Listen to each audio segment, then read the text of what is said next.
Welcome to the conversation part of the Upper Bowl podcast. We have the executive producer for the Morning Roast for 95.7 The Game in San Francisco, California. He is the host of Orange and Black Weekend, which is a weekend wrap-up show as they talk all things San Francisco Gigantes, especially with the latest news and craze that's been going on with the Giants. As they are they kill it sometimes, and especially again the big name player like Rafael Devers. I'd like to welcome back to the pod Sam Lubman. Sam Lubman, how we doing? And are you enjoying Rafi Devers' experience for the San Francisco Giants? Oh, it's been what's going on, Trevor? It's been a lot of ups and downs with Rafi Devers on it's the Orange and Black Weekend Wrap. That's the full name of the show. Yes. Saturday mornings, 9 to 12 Pacific time. Listen on the Odyssey app. The Rafi Devers experience. Let me see. Like, the first week was definitely fun, especially that series against the Red Sox. There was a lot of good feelings around the ballpark at that time, and you didn't care that they got obliterated by the Dodgers on Sunday Night Baseball. You didn't care that they lost 2 or 3 to the Guardians and that they ran into a billion outs on the bases in that time. But when the Red Sox came in and Devers, he had a big home run in that series. He was getting the ovations with every game. It just felt like the whole trajectory of the future for the Giants was going to be completely different. So those series by and large didn't matter, and beating the Red Sox was the cherry on top of the sundae. Yeah. It's Devers has a new team for the next 8.5 years. He's going to be the Giants guy. And since then, it's been abject misery. Devers is I think he's got 5 hits or something in his Giants career so far, 5 or 6 hits. No, he's 10 for 50, I think now, actually. So it's pretty brutal right now. This guy who had a 900 OPS when he arrived here, and he had 4 strikeouts against the Diamondbacks last night. He's putting up the sombrero.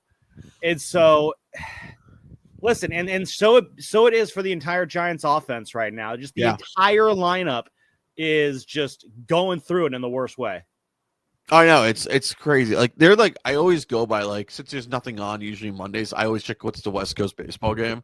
So I was checking out the Giants game a little bit. And I was going back between that game and the Rangers and Orioles just for pure entertainment. And I was watching it. I was like, is this because of I look at this when you get a player who played at Fenway Park for his whole entire life, Rafael Devers. I feel like they take forever to adjust to play at a real ballpark almost for their next 8 years. Am I crazy to say that? Yes and no. The ballpark factor is complicated. On the one hand, there are atmospheric effects that are real. Rafi Devers was playing in 65 degrees on a sunny day with a light breeze out to right field. Yeah. That same day in Boston, it was 90 degrees with a bunch of humidity. And so the ball travels differently. The ball travels differently in night games at Oracle Park than it does in night games at Fenway. That's just how it is. The air is warmer, and therefore it's going to be a little bit faster in Boston. So the ball's going to carry a little bit more. I believe it was that Sunday game against the Red Sox. It was, I think 70 degrees around first pitch, but it was a warm 70 degrees. The ball was popping. I think that's the day he hit his home run out to deep, to the 415 section. And so a day like that was probably more what he's used to weather-wise, but it is going to be colder weather. It is going to be heavier air. Willie Adames has learned this. He hit a ball the other night against the Marlins everyone thought was a walk-off, but for those who have been watching this ballpark long enough, you could just tell right off the bat and how when it went up in the air, no, that's not going to do it here. Any other ballpark, it's probably gone. So there are realistic factors there. That being said, that only goes so far. The ballpark factors are not causing Rafi Devers to strike out 4 times a game. The ballpark factor is not causing him to roll one over to second base. That's not an issue. The ballpark factor is not why his ball out in the triples alley went for a double. That had nothing to do with it. The ballpark is definitely a part of it, and there is a mental aspect to it as well. Now, at his introductory presser, I was kind of surprised how confident he felt about hitting in the ballpark. Because every hitter who signs with the Giants, you're going to get the same wave of questions. What made you want to come here? What do you like about the city? Blah, blah, blah. But you're going to face at least 2 or 3 different questions about hitting at Oracle Park. And Rafi was very nonchalant. Man, this is just baseball. It's the same game, no matter where I'm hitting at. And I remember thinking at the time, it's like, okay, bud, like if you want to learn the hard way, that's your prerogative. And I feel like, again, he'll be fine overall. His swing is so well suited for this ballpark. If he decides to be a dead pull hitter, that 309 mark down the right field line, that 309 mark has not had a good friend at that ballpark since Barry Bonds. Yeah. Rafi Devers definitely has the left-handed power, that could take advantage of that ballpark in the same way that Bonds did. Or maybe he wants to go the opposite way. One thing I love about his swing, Trevor, is every swing he does, it's like he's trying to go out to left field with it. Which is great. The arm extension plus the hip gyration away, it gives him that entire field to work with.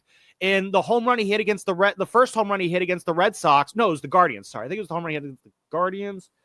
I'm spacing on the details. All these games blend together. Oh, I bet, yeah. But he hit a home run. Let me get my home runs mixed up here.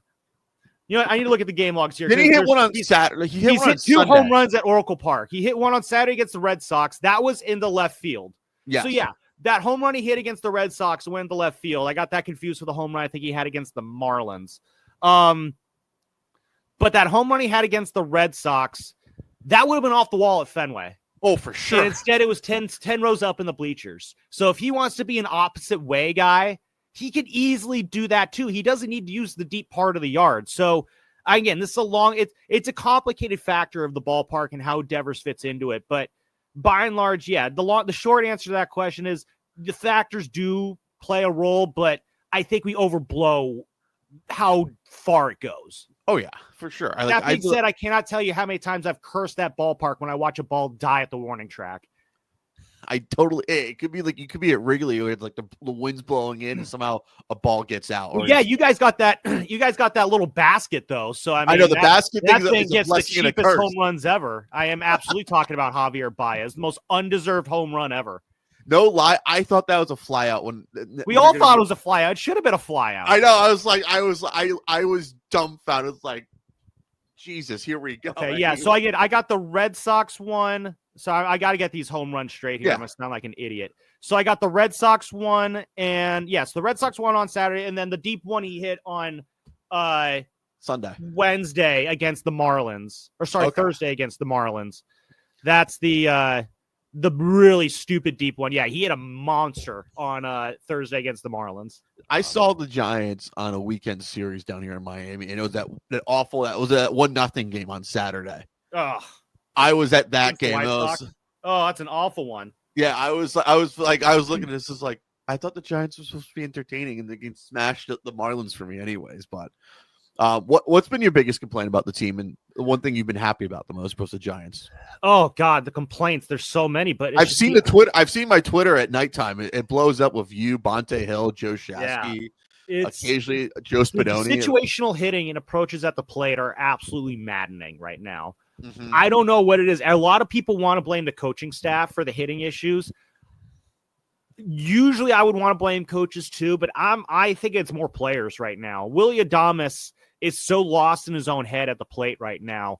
Mm-hmm. I refuse to believe he's just bad at baseball. Like I keep saying, he will figure it out. He'll come together. He'll get hot in the second half. Yeah. He's shown flashes from time to time. He's shown awareness of it. Like, I remember we asked him at the end of April, like, why do you struggle in April? And he's like, I don't know. Like, my friend even asked me all the time, why do you suck in April? Mm-hmm. So, like, it's not that he's oblivious. Like, his head's not in the sand on it. Yeah. Jung-Hoo Lee has completely forgotten who he is at the plate. Yeah. I don't know what it is that he's doing differently. He's trying to get under balls more, maybe. But the stupid launch he was angle. Doing a great job as a line drive hitter in April. And for whatever reason, over the last month, he's tried to become a fly ball hitter, and it is causing him to just pop up and ground ball. I don't know why he's getting into these habits. Devers loves taking pitches right down the middle. I noticed that. He's been doing it forever of his Red Sox career. Your three best hitters this year have been Elliot Ramos, who should be an all-star, Wilmer Flores, who is going to run out of gas at some point. I don't know when. But it's gonna happen. He's gone longer than anyone could have hoped. Mm-hmm. And then Matt Chapman, who, despite the strikeouts and despite the low batting average, is still probably the Giants' best everyday hitter in this lineup, which is still saying something with Rafi Devers being a part of it. Definitely. Now, as far as things that are going well, it's the opposite. It's the pitching. It's unfortunately it's kind of had a rough go right now because pitching needs offensive support. But Logan Webb is still an ace. Robbie Ray has pitched through has gotten lucky at times, but Robbie Ray looks good. I love what we're seeing from Hayden Birdsong and Landon Roop on the mound. They're going to go through their growing pains here, but I love how they've come along here. And the Giants still got a really good bullpen. So, yeah, but the hitting is just sucking the joy out of watching this team right now. It sucked. I was watching the Robbie Ray game when he was pitching against the Marlins, and it was the 1-0 game. It was like, how have the Giants have ruined this great start for Robbie Ray and not respond back to a run as well? Ironically enough, Robbie Ray has actually gotten the most run support on this pitching staff. That might be changing soon because he's been getting absolutely screwed of late. But yes, definitely. I think I got to go back to one of your tweets you had during the game yesterday. This one was perfect for me. I remember in high school we had a game. I knew that one would go. That one was like, I looked at it like, this is the perfect tweet. Well, I guess I should clarify. It wasn't so much laps. What he made us do is they made us run polls. Yeah, I did polls too. So I know. Okay, so I don't know how if I said they made us run polls, like I don't know how many people like understand what that means. So I was like, a lap. It's basically a lap, but it's a linear lap, so to speak. But no, in football too, we would have to run the up downs, gassers. Oh, they were bag skate for hockey. Breaking news, actually. Break it. Bob Melvin just got his option for next year picked up. Really? Are you for that option? Do you think it's just supposed? I don't know. If you'd asked me 2 weeks ago, I'm probably going to be more inclined to say yes. Right now, though, I don't know with Bob. You think it's a vote of confidence? You think?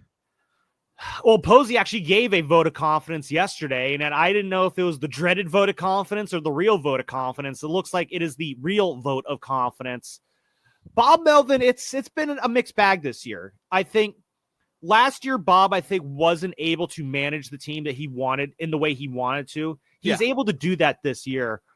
The problem now is this team is not executing. And this is why, again, I put it more on the hitters. I think Bob is desperately trying to figure out ways to milk this lineup for something, but it's almost become a panicked, frenzied operation now. Like, he's basically what he's doing is he's going with a hot hand lineup, which is if you're swinging a hot stick, I'm going to put you somewhere in the lineup where I think your hot stick can do a little bit of damage. That's why you had Mike Yastrzemski batting cleanup this past weekend in Chicago. That's why Christian Koss was leading off last night, and he might be going on the IL with a hamstring issue now.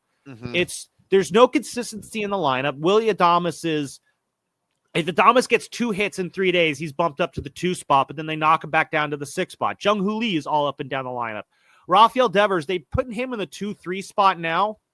In fact, they've had him in oh wow, Coco Gauff lost. They have also. They got Devers and Ramos in that 2-3 spot pretty consistently, but Melvin said a few weeks ago that until Chapman comes back, they're not going to have a whole lot of structure in their lineup. And I don't really think that that's necessary.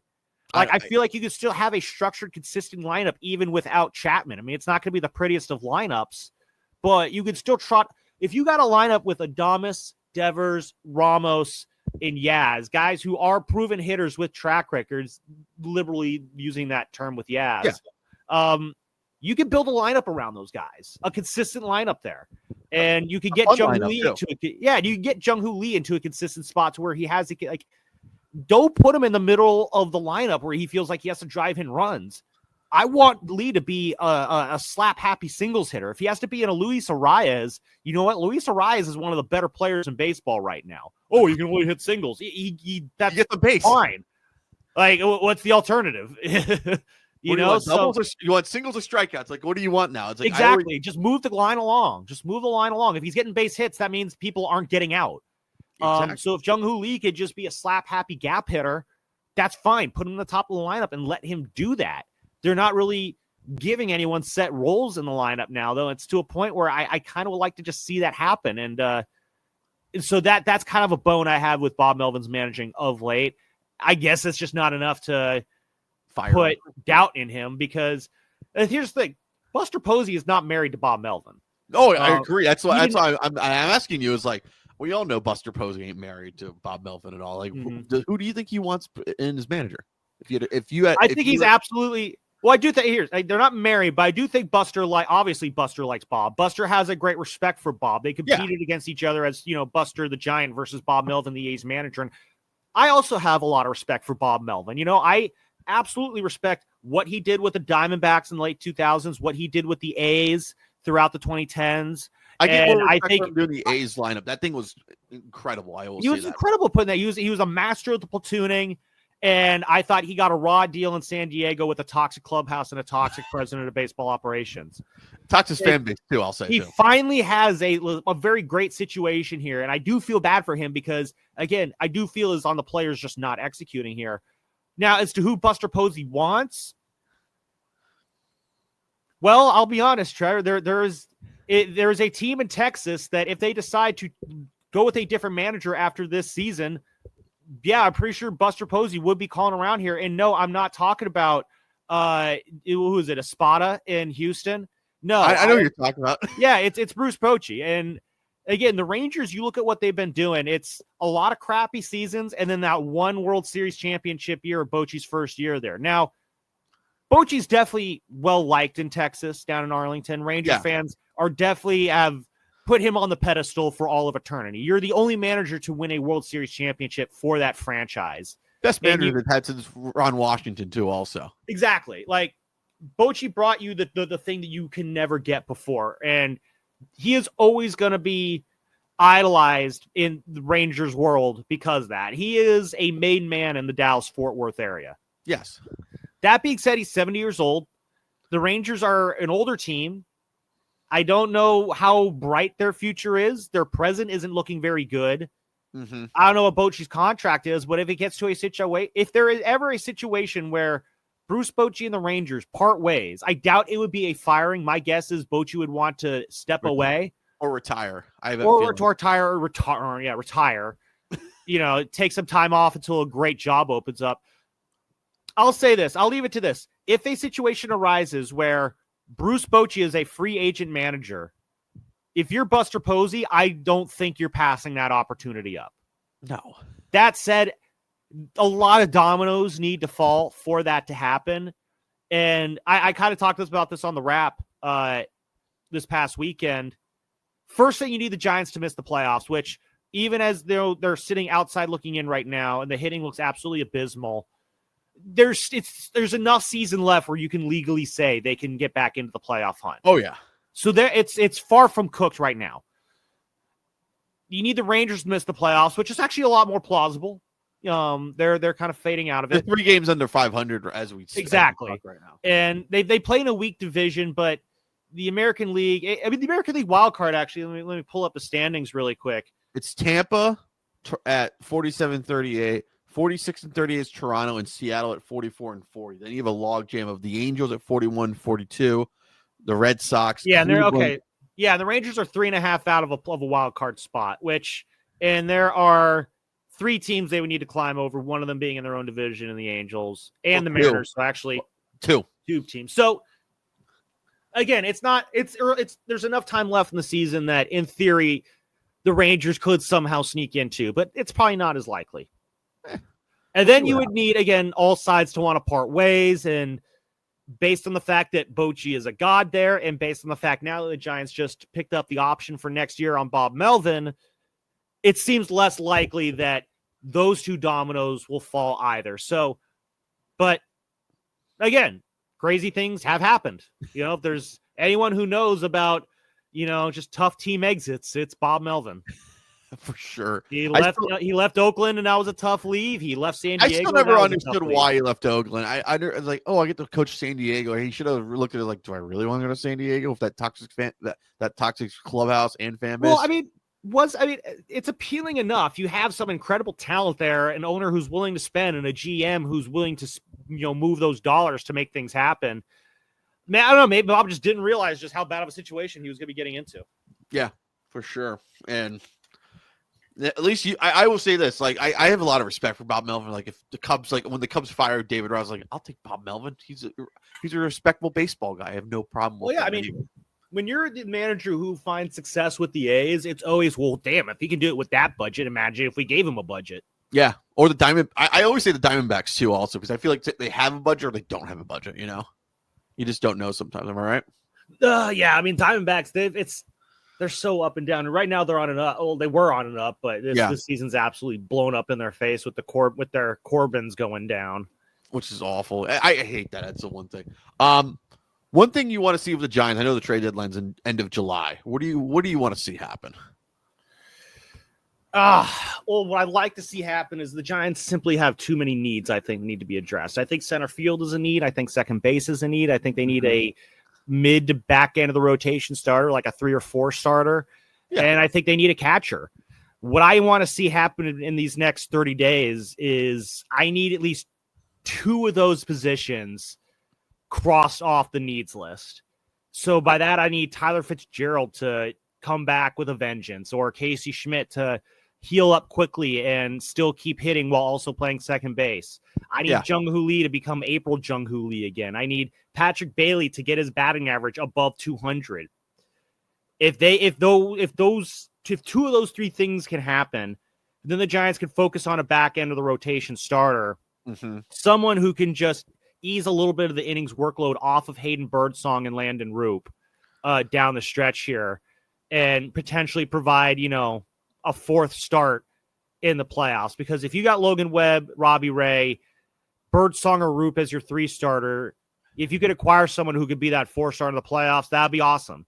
That'd be fun. That would be fun though if they get him in the wild card and like Cubs. Absolutely. So ideally, I want only like pitching to be, because I mean that's gonna be a tough one to address regardless. Yeah, but that's the one where I'm more comfortable going out and trying to find something external there. Whereas it would just be better off, I feel, if for all parties involved, if Jung-Hoo Lee, Tyler Fitzgerald, Casey Schmidt at second, and then Patrick Bailey, if they can just hit, that solves so many of the Giants' problems. Definitely, for sure. What's your biggest surprise and letdown for baseball this year? Biggest surprise. I'd say the torpedo bat conversation has been the best conversation the first week. I'll say, that might be one of the letdowns. The fact that, I don't even call this a letdown or a surprise, because I wasn't surprised by this. Every year it seems like there's some crazy storyline that dominates the first week. Yeah. And then it's just never talked about ever again. Yeah. Whether it's like weird weather delays or, the pitch clock violation stuff, or it's just, there's always something that we never then talk about ever again, or a guy who has a 3 home run game in the first week. Yeah. And then we never hear that guy's name again. So that was neither a surprise nor a disappointment. I knew that conversation would disappear so fast. Volpe had a good day. That's about it. Yeah. Honestly, seeing how, I guess the Tigers is the easy answer. Can I give you another? That's another one. Cal Raleigh. Cal Raleigh, actually, his season might be, that's definitely up there as well. But no, I think, just how far and amazing the Tigers are with no real star power outside of Tarek Skubal. Oh, that is an incredibly good baseball team. And when you look at their lineup, it makes no sense on how they're that good. No one has good batting averages. No one's hitting for that much power. They're just a team that's just really smart and plays great fundamental baseball. Biggest disappointment this year, it's the fact that, the Dodgers are still good. Here's my Shohei Ohtani hasn't been pinched for gambling on baseball games yet. How Shohei Ohtani's not a closer yet. That's been my current take. How if he wants to be a pitcher again, he should just be a closer. No, the biggest disappointment is the fact that here in the year 2025, the acting commissioner is actually just being like, yeah, sure, we'll have not 1 but 2 major league teams playing in minor league stadiums this year. And people have the gall to say that Rob Manfred's been good for baseball. This is absolutely embarrassing. Agree. The situation that's happened here. And it's all because of Manfred's incompetence. Mm-hmm. And so it's just the sooner we get that virus out of the game that is Rob Manfred, the better off, because he has just turned the game into a for-profit entity that is not about the game. It is about what can we do. He's trying to just make it a bottom line business. Mm-hmm. And that's what the NFL is. That's what the NBA is. That's not what baseball's supposed to be. No, that's a really good one as well, especially the Sacramento's one, especially because you're close to it. Yeah. Hoping to get up there this weekend for one of those games. Let me know how that goes, actually, because I would like Yeah. to. I like to report back, anyways. Yeah, I expect to be very hot.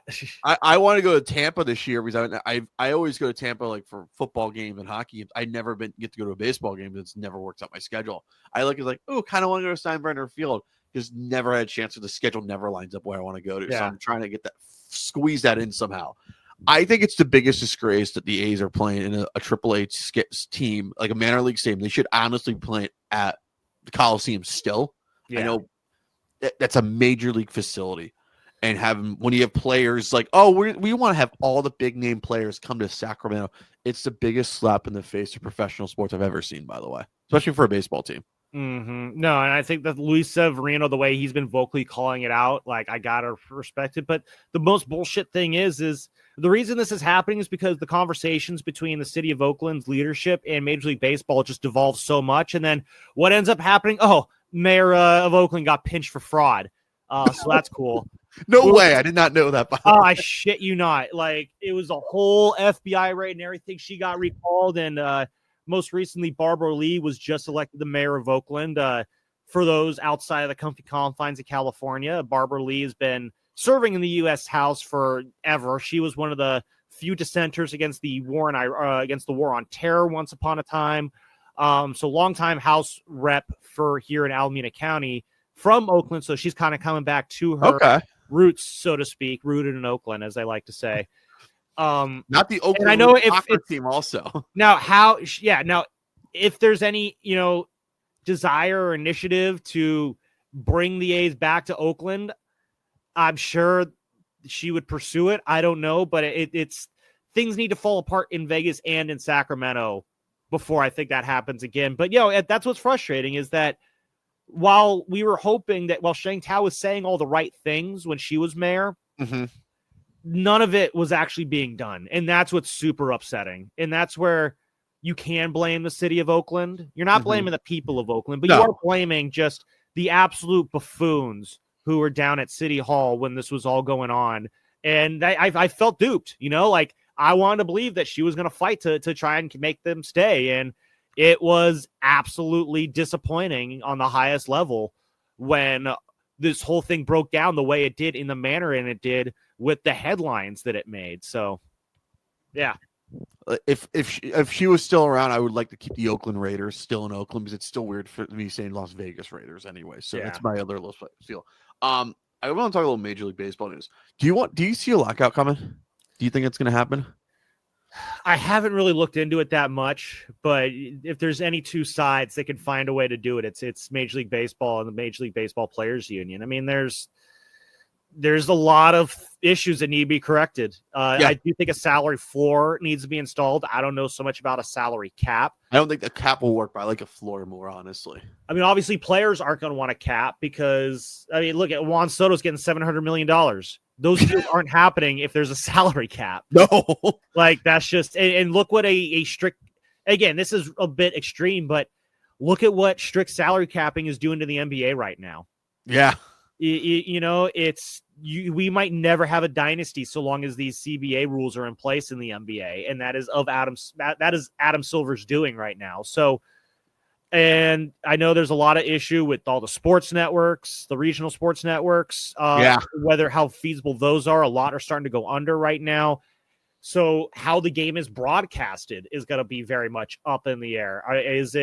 Are we even going to be able to access baseball games without having to go through a paywall? So there's a lot of things that are up in the air in this league. Could it lead to a lockdown? I don't know. I really don't know, to be honest. We both work in media. I want to ask from one media guy to another. Are you worried that like the regional sports networks like collapsing? Because I feel like some people like say like, oh, it's fine, like up north, but like down here, like other markets, like Well, I see the writing on the wall. I think it's fucked, honestly. I have Joe Shasky walking in, with the end is near sign about the RSNs every morning. He'll go on and on about that. He's insisting that it's all going to go under. And that's another one where I'd hope not, because those are valuable outlets to connect fans to their teams. The problem is, though, our local NBC sports affiliate here, which is partially owned by the Giants, so I don't know how that factors into it. But the only time people are watching that is probably 5 hours a day total. I mean, a lot of it's just filler content that doesn't move the needle at all. It's a lot of it's paid programming, which I'm sure brings some amount of money in, but it is, I don't know. Yeah, I don't know how that works out. I would hope not. But again, when you try to just think about how so many of those, networks are on cable, which a lot of people are cutting because so many people go into stream, it's the future. Yeah, it's probably going to be a streaming future, which sucks because streaming really is not as efficient as people like to say it is. Like, I have DirecTV stream. I'm able to get the sports networks down here in South Florida. I'm like, when you go to YouTube TV, you don't get any of it. That's the thing. Yeah. And it's like, I look at it as like, I really don't want to pay for a Sunday ticket. I'll just find a way to watch the Eagle game, or watch a game that I want to watch anyways. I just think it's like, when you look at this hamstring, of like, you're stuck anyways. Yeah. So, yeah. It will be on ESPN. They're saying there's talks again. If it does not go back to ESPN, who do you want to see take that? Ooh, man. I kind of want like NBC or ABC or like CBS take them. Well, ABC is still part of Disney, so yeah, I think CBS will be entertaining at least because you have nothing. I guess CBS, yeah, unless again if NBC wants to try and take the NBA and MLB, which I guess it's possible. If ESPN can have both, then why not? CBS, that would be a good one for them to jump on as well. So either NBC or CBS, probably. Just not Fox. I think the Fox product has just gone down. It really has. Actually, because they got what? They're the ones with A-Rod and Poppy and all them on their pregame show, right? Putting Jeter on was the biggest mistake of all time, I will say. But yeah, the Fox broadcast actually might be one of the stronger ones. The pregame show, at least, might be one of the stronger ones right now. ESPN, they take Carl Ravitch out of the booth. He is a pre and post guy. He's not an in the booth guy. You got to have someone better doing that. And just no one gives a shit about baseball on Sunday night anymore. I know. No one wants to see it's the same 7 American League teams every week. Or like you get a random Wednesday. Like I remember when it used to be when we were growing up, you had like a Monday night baseball game, a Wednesday night baseball game. Yeah. Occasionally a Friday night baseball, and you had Sunday night. It was like absolutely perfect. It was like you got the whole league almost, Yeah. Subject to local blackout. Sunday night baseball is just it's lost its allure. I mean, how many times did it get buried by Sunday night football? Or you have to move it up to 6 o'clock in some cities. Well, I feel like that's why they had to move it up from 5 o'clock to 4 o'clock out here, is because they just knew like you're not going to get that late audience anymore. No, it's like I enjoy like this weekend, like. For like this past weekend, you got a doubleheader. You have a 6 o'clock game and a 9 o'clock game. That's insane, anyways. Like that hasn't been done on since Sunday night baseball. Yeah, this past weekend, the Rangers playing the Padres and Cubs Cardinals at 6 o'clock. At 3 o'clock for you. Like that's kind of nice, but it's like, where was that like 15 years ago? Yeah, exactly. Back when you had the audience. Now you don't. Now you don't even have the audience. Like, are people really tuning in for Sunday night baseball? No, not really. Unless it's their own team. Exactly. It's all because we had too many Yankee Red Sox games. Exactly. You saturate the product with the same 7 teams. Yeah. And just no one wants to see that anymore. It's just like how it's just so rare to see West Coast teams on Sunday night baseball. I enjoy it when you get a West Coast Sunday night baseball game. It's like, yeah. Ooh. I remember one of the more fun days I had was a couple years ago. I did Warriors Kings game 4 and then walked over to do Giants Mets for Sunday night baseball. That's a great day to cover sports anyway. Yeah, that was a great sports day. It's the funny thing is you don't even get that down here. It's like, yeah, the Marlins, they're dead. No one cares, Yeah. Well, then you got to drive, 10 miles through 3 hours of traffic to get to another arena. 3 hours. More like Marlins Park to American Airlines Arena or whatever it is that's called now. I called it FTX one day and people got mad at me, by the way. Yeah, it's like Marlins Park to American Airlines Arena. That's maybe a 2-mile distance, but that is at least 3-hour drive. Depending if the drawbridge is up in Brickell or not. Exactly, and you got to walk through Little Havana too. So good luck not getting stabbed on the way. True. All right, Sam. What's going on with you these days? What shows you're on? I know you do stuff for the morning show, and I love you on the weekend wrap up when you guys stream it. By the way, great talk. Yeah. You did a great job calling up your father on the golf course. That was entertainment radio, by the way. Nice. Yeah, I just wish you didn't swear. No, yeah. So again, still producing the morning roast. Garlic fries and baseball guys doing that. About once a week right now. But yeah, no, the newest endeavor is the Orange and Black Weekend Wrap, which is not all that different from our Warriors This Week show that we do during the Warriors season, except it's about Giants baseball during the Giants season. So doing that all the way through the end of the year and hopefully maybe into the postseason. So, but yeah, that's the goal of it. There is just great Giants talk, Absolutely. When's the Teal and Black show coming up for the probably not for a while. That we're a ways away from that. It's we might get a mention of the Sharks here and there at times, but no, the Sharks are still a ways away from cracking major airwaves on in the Bay Area. I feel it. I always got to mention it because at least they had another great draft. Anyways, the kids are coming. I will say for the Sharks. The future is looking very good for the Sharks right now. But that future, well, it depends what they do in free agency. They're supposed to be opening up the wallet this year. We'll see what happens. The Sharks are probably maybe a year. Not this year, but next year could be their arrive early year. I say 2 years away from being entertaining when we get to see them. Exactly. So if they do something in free agency, they might be exciting this year. But I think this year upcoming will probably be the last year. And then I can see the 26-27 season. That's kind of like I can see an early arrival happening then. I will say this. I may have to come up for a game sometime. We can go to a Sharks Stars game or a Sharks Flyer game at least. That'll be good, man. That'll be good. Sam, it's always great talking to you. Thank you for taking your time on your day. Thanks for having me.